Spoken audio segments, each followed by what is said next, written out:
Bem-vindo aqui para mais um vídeo que nós vamos conversar sobre a nossa Bolsa de Valores. Um vídeo que tem esse apelo um pouco mais educacional, onde nós conversamos sobre POCs da Bolsa. É um segmento de vídeo que chega ao de número 102 e que justamente ele tem essas informações, às vezes pequenas, mas que refletem experiências passadas que nós tivemos e nos mostram também como essas experiências, elas hoje aplicadas nesse momento, podem nos ajudar quando nós tomamos decisões em relação às nossas carteiras, pelo menos em relação à carteira do canal é o que eu faço. A Bolsa, ela está em recorde, será? Será que ela chegou no seu recorde? A carteira aqui do canal ela disparou, vou mostrar depois, o que eu particularmente acho uma pena. Mas vamos dar uma olhada o que tem acontecido. Para me ajudar, eu trago esta notícia, ela foi publicada no Valor Invest, que é um segmento do valor econômico e que você encontra publicado lá no G1. A reportagem é do dia 14 de dezembro de 2023, hoje é dia 19 de dezembro de 2023, portanto ela é de 5 dias atrás. E ela é assinada por Beatriz Pacheco. Veja aqui, a gente já encontra na leitura da manchete, né, o Ibovespa não bateu seu recorde real. E essa é, segundo a reportagem aqui, uma boa notícia para quem quer investir na Bolsa. Então, em termos reais, o recorde da Bolsa é, de fato, do dia 20 de maio de 2008. Então, nós vamos botar aí 15 anos e meio para trás, né? Porque lá foi considerado, né, o de lá para cá foi considerado o índice descontado, e aí quando você opera descontado você vê que não está nem perto desse recorde que foi batido no ano de 2008. Vamos dar uma olhada aqui na reportagem. Veja que à época o índice do Ibovespa estava em 130.800, agora no momento desse vídeo, agora é 2h15, ele está, do dia 19, ele está em 131.500 aproximadamente, então já está melhor ainda do que estava. Considerado o rally de fim de ano, levou a Bolsa à sua máxima histórica. Será que foi mesmo? Pelo patamar de pontuação nominal, que quer dizer considerado apenas o nível numérico, o índice alcançou seu pico nesta quinta. Eu me lembro que ele ficou em torno desse valor, aí, se eu não me engano, em 2001, e depois, se esperava até que ele fosse subir a 140, e depois ele caiu no decorrer de 2021 e ainda no ano de 2022, e agora ele se levanta, né, ultrapassando os 131 mil. Mas o recorde em pontos não significa que a Bolsa está no seu melhor momento. Em termos reais, o recorde do Ibovespa ficou lá atrás. Foi no dia 20 de maio, como nós vimos agora, de 2008, onde o Ibovespa, esse aqui ele está falando do índice dolarizado, tá? Que elimina as flutuações do real, porque o real ganha, perde em termos de valor. Então, claro, né, não dá para comparar se o real estava a R$2 lá atrás com os patamares que nós temos hoje. Mas, se fosse considerado a nossa Bolsa em termos dolarizado, ela estaria hoje com 26.751 pontos, quase 40% abaixo dos 44.367 que ela atingiu o pico lá em maio de 2008. Então, esse é o indicativo.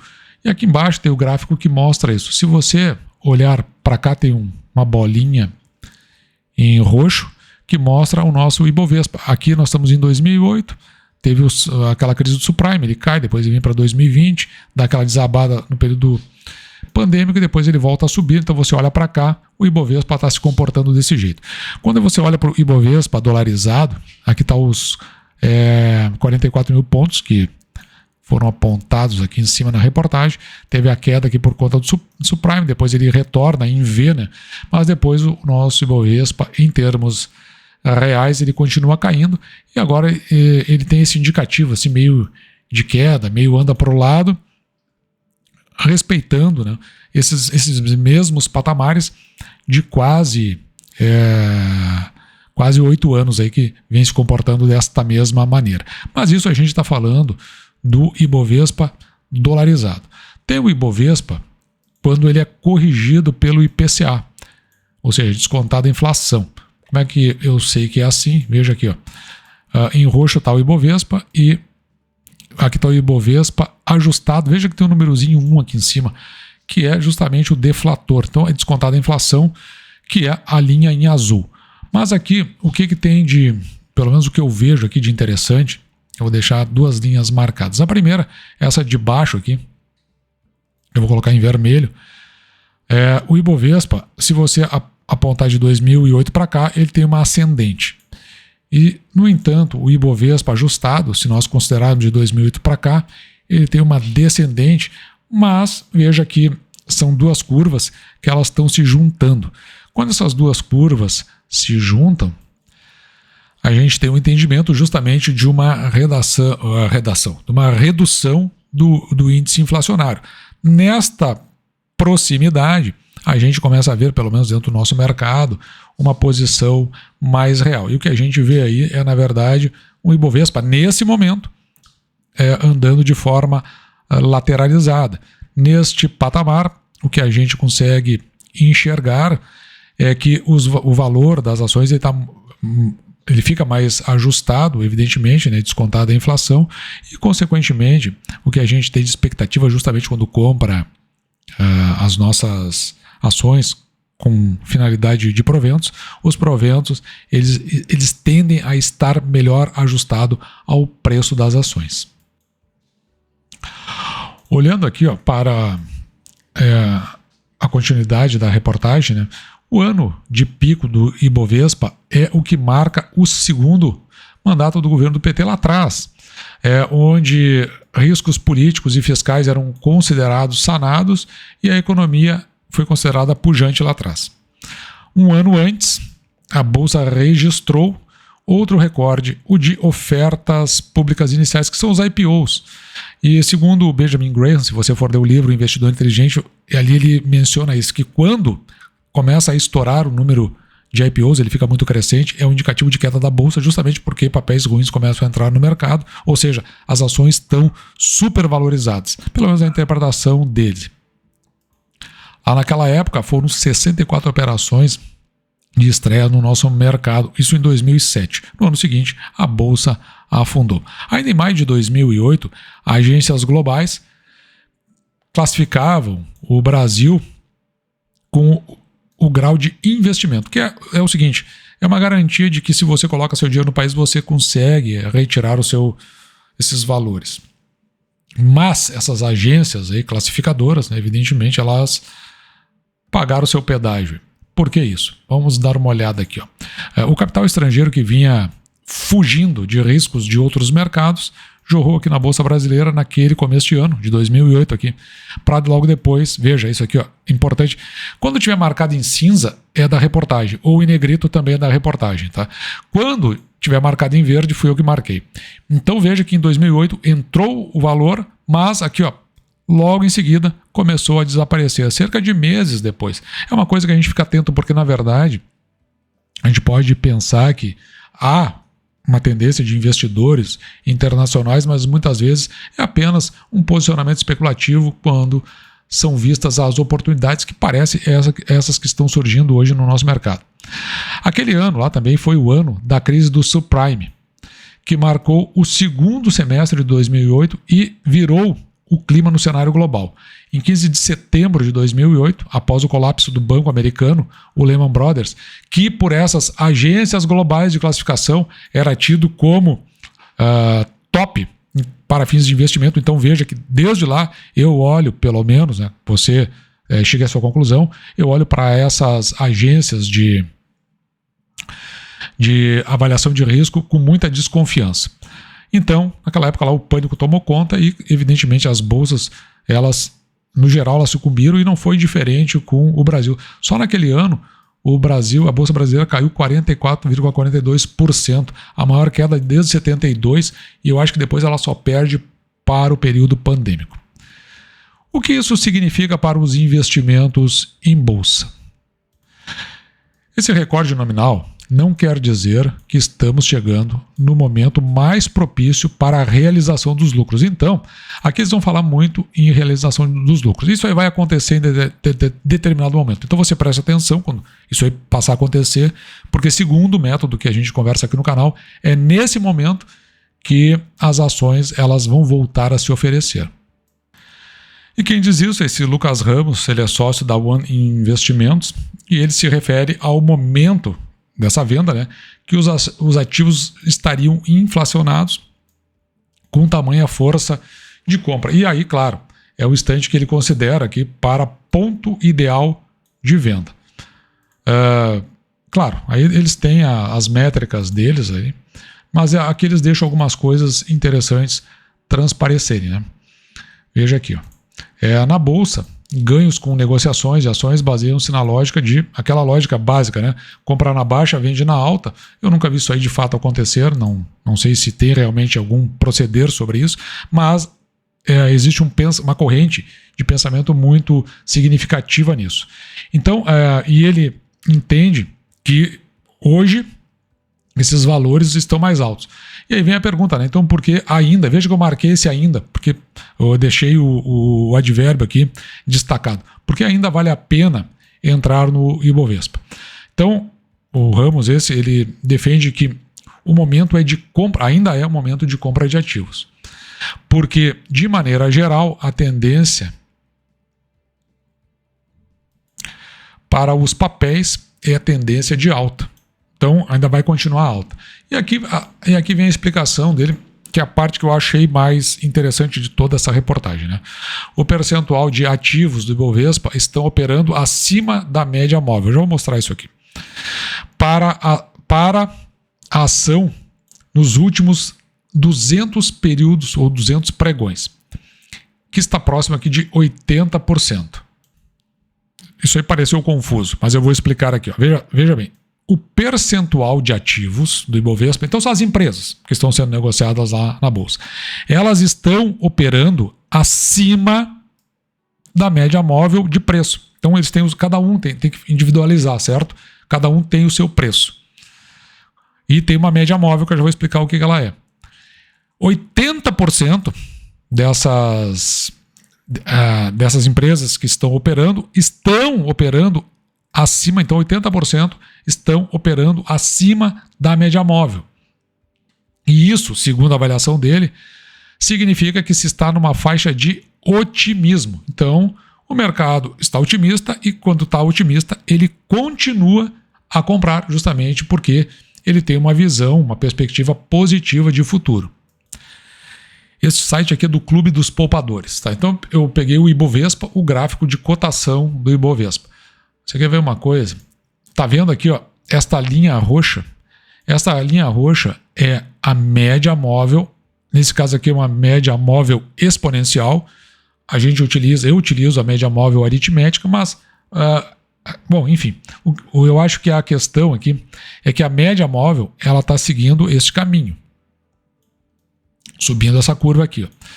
O Ibovespa também. Ele está aqui, pelo menos ele... daqui para cá ele deu uma queda, depois ele sobe, depois ele volta. Por que a média é importante, né? Ela é importante justamente porque vai tirando esse cardiograma que a gente está vendo. Depois desce e agora está nessa linha de subida. Então é isso que a gente vê.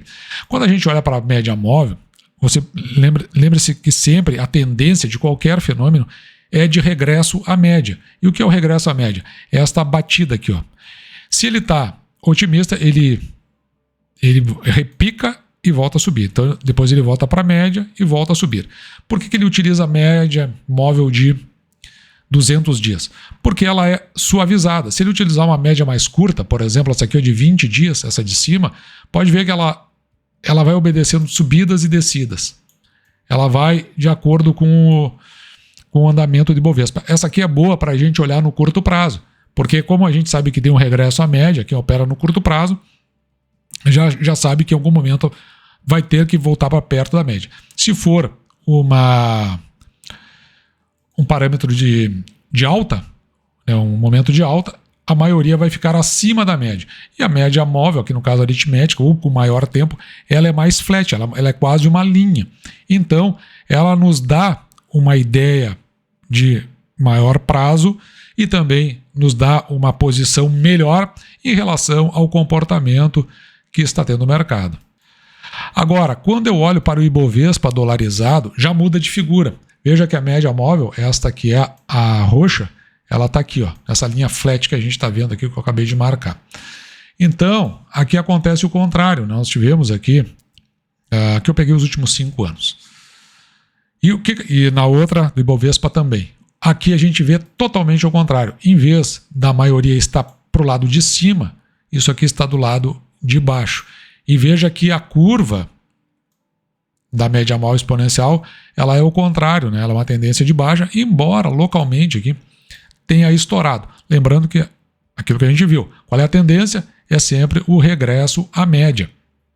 Como a gente sabe que tem um regresso à média, existe a possibilidade maior de que ela bata um pico e retorne para a média. Bata um pico e retorne para a média. Em algum momento isso aqui pode voltar para a média.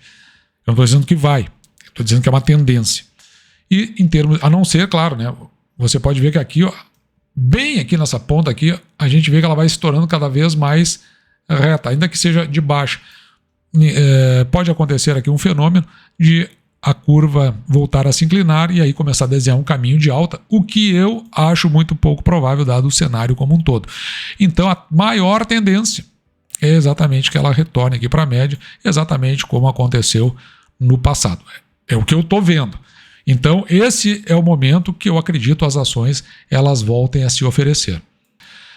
Mas nessa análise que ele está fazendo, ele entende, ó, o momento é de comprar ativos. Então o mais importante aqui que a gente viu, 80% das empresas estão com seus valores acima cada um tem a sua média móvel, não é aquela ali que é do Ibovespa, cada um tem a sua. 80% das empresas estão acima das suas médias móveis. E isto coloca o mercado como um todo dentro de uma faixa de otimismo. Ou seja, pela quantidade de empresas que ficam acima da média móvel. Entretanto, segundo a avaliação dele, quando esse indicador, ou seja, percentual de empresas que estão acima da média móvel, alcançar valores aqui entre 90 e 95, ele entende que aí se estaria na tal de zona de euforia. Aquela frase que é atribuída ao Warren Buffett, que compre nas trovoadas e venda aos sons dos violinos, essa zona de euforia aqui, desculpa que eu peguei o marcador errado, essa zona de euforia é exatamente isso que ele chama de som dos violinos, que então alcançar aqui esse indicador nesses patamares aí. E segundo a pessoa que está dando, o Ramos esse que está dando essa informação, ele entende aqui, ó, que se o indicador atingir 85%, que eu acredito possa estar chegando próximo disso, ele considera que esse é um otimismo elevado. Então só quando chega entre 90 e 95 se está em euforia, ou seja, a análise que a gente faz aqui é que a gente ainda tem muito o que esperar. Eu vou parar na reportagem por aqui porque ela é mais extensa, o restante são alguns detalhes como PL, etc. e tal. Eu aconselho que você faça a leitura. Até porque eu quero mostrar essa que eu considero a segunda parte desse vídeo, que é justamente a carteira do canal. Veja que ela já saltou aqui para mais de 900 mil. Eu não vejo isso com muita alegria, porque é um indicativo de que evidentemente eu não estou comprando ações, né? Elas deixam de se oferecer. A razão por que eu não faço aqui no canal o que normalmente se diz, né, do 1.000 ao milhão, do 10 mil ao milhão, do 100 mil ao milhão, sei lá, é porque na verdade eu não fiz absolutamente nada, eu já tinha feito essa projeção em vídeos anteriores e de repente a gente salta muito para próximo. Se esse Bovespa chegar a estourar em 140 mil, você vai ver que você bateu em 1 milhão e eu não fiz absolutamente nada. Então, mas isso não me deixa feliz, esse valor do patrimônio. Que tá aqui, ó, esse aqui é meu patrimônio. Isso aqui, como já diria o senhor Barsi, isso é só a métrica do ego. O que me interessa está aqui, ó. Veja aqui, ó, a minha renda fixa, tanto dentro das instituições privadas, que é o CDB, como no Tesouro Direto, está batendo ali, ó, em 12,3%. E eu gosto de ficar com isso aí no máximo até 10%. Se isso aí está crescendo, é porque na verdade eu não estou comprando e estou deixando na renda fixa. E deixo de comprar ações e fazer com que a minha carteira não venha dentro do efeito bola de neve, a me dar o retorno em dividendos que eu imagino. Então, toda vez que isto aqui aumenta, de certa forma, me entristece. E para finalizar, eu mostro aqui o desempenho da carteira quando eu comparo com vários índices, né? O CDI, o Ibovespa e o IPCA. Aqui eu estou, aqui em cima onde eu vou deixar marcado, né, é o período. Então aqui eu estou deixando no mês de dezembro. E aqui você viu como realmente está estourando em termos de valorização das ações. O que eu não gosto muito, você já sabe. Se eu comparo com o CDI, veja que a gente está bem acima aqui do CDI, né? A carteira deu 1,95%, CDI 0,5%. Se eu colocar o IPCA, bom, melhor ainda porque o IPCA está em 0,14%. E o Ibovespa, veja que o Ibovespa ele deu um salto bem forte, mas agora está retornando aqui para próximo da carteira, isso considerando os 3 meses. Mas eu não compito com o Ibovespa, eu já vou mostrar para você onde é que está a questão. Considerando os últimos 3 meses, veja como o Ibovespa vai lá para cima, a carteira está em segundo lugar, o Ibovespa está com 10%, a carteira com 4,2%. Se nós considerarmos aqui um ano a carteira já começa a saltar acima de todos, né? Ganha do Ibovespa, ganha da inflação e ganha também do CDI. E se nós considerarmos todo o período, aí então a gente vai de lavada. Veja como é o desempenho, né? Toda vez que a gente faz, principalmente os reinvestimentos. Ali está o segredo de tudo, que faz a gente ter esse desempenho mais saliente. Então, quando eu não estou comprando ação, eu começo a não andar na direção que eu gostaria, né, do resultado da carteira. Mas tem uma coisa que chama atenção também. Veja que o Ibovespa, já há muito tempo aqui, isso aqui é lá de 2021, ele fica abaixo tanto da inflação quanto do CDI. Isso aí não é normal de acontecer. Então esse é mais um motivo de nós olharmos o quanto o Ibovespa está descontado e o quanto ele está andando nessa direção. Mas em algum momento, que a gente não sabe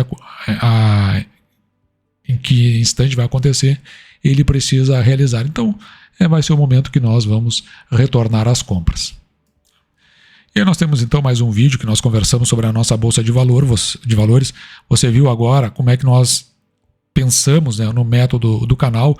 O que eu vejo aqui de significativo de falar para você é que quando a bolsa está subindo, a meu ver, é o pior momento de tomada de decisão, justamente porque, claro, se ela está lá embaixo, os ativos são bons ativos e eles estão subavaliados, pode ficar fácil comprar. Agora, nesse momento, tem um indicativo muito forte de que o preço das ações está mudando. Eu já venho falando isso aí há vários vídeos. Então, pode acontecer que quando o Ibovespa ele realizar, quando ele voltar para perto da média, os preços dos ativos que fazem parte da carteira já não sejam mais os mesmos. Provavelmente vão ser acima, a gente vai ver isso aí com o tempo. E nessa mudança, evidentemente, nós vamos comprar mais caro, por isso que a gente deixa ali na renda fixa, né, esperando o melhor momento para fazer o saque e comprar novas ações e dessas novas ações aí nós obtermos melhores dividendos. Então, dito isso, eu vou ficando por aqui, eu espero que você tenha gostado, me despeço de você, desejando que você fique com Deus e deixando, como sempre, o meu grande abraço!